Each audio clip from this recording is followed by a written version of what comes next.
Praise the Lord. கர்த்தருக்கு ஸ்தோத்திரம். கர்த்தர் நல்லவர், அவர் கிருபை என்றும் உள்ளது. இந்த நாளுக்காக எடுத்துக்கொள்ளப்பட்ட வேத வசனம் 1 தெசலோனிக்கேயர் 5வது அதிகாரம் 17வது வசனம். இடைவிடாமல் ஜெபம் பண்ணுங்கள். ஆமென். இதை பார்த்து கொண்டிருக்கிற பிரியமான சகோதர சகோதரிகளே, கர்த்தருடைய வார்த்தை சொல்கிறது, இடைவிடாமல் ஜெபம் பண்ணுங்கள். இடைவிடாமல் ஜெபிக்கிறதுனா என்னங்க? நம்ம எப்போதும் முழங்கால் போட்டு ஜெபித்துக்கிட்டே இருக்கிறதா? அப்படி இல்லை. நாம் எப்பொழுதும் தேவனுடைய ஒரு உறவில் இருந்துகிட்டே இருக்கணும். நம்முடைய இருதயம் எந்த காரியம் செய்தாலும், எந்த வேலை செய்தாலும், எங்கே போனாலும் நம்முடைய இருதயம் அவரோடு இணைந்து இருக்கணும். அதுதான் இடைவிடாமல் ஜெபம் பண்ணுது.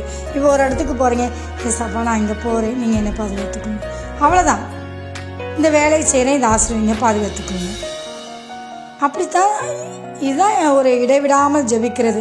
அதாவது ஆண்டவரோடு எப்பொழுதும் கனெக்ஷன் வைத்திருக்கிறது தான் இடைவிடாமல் ஜெபிக்கிறது அர்த்தம். ஆமென்.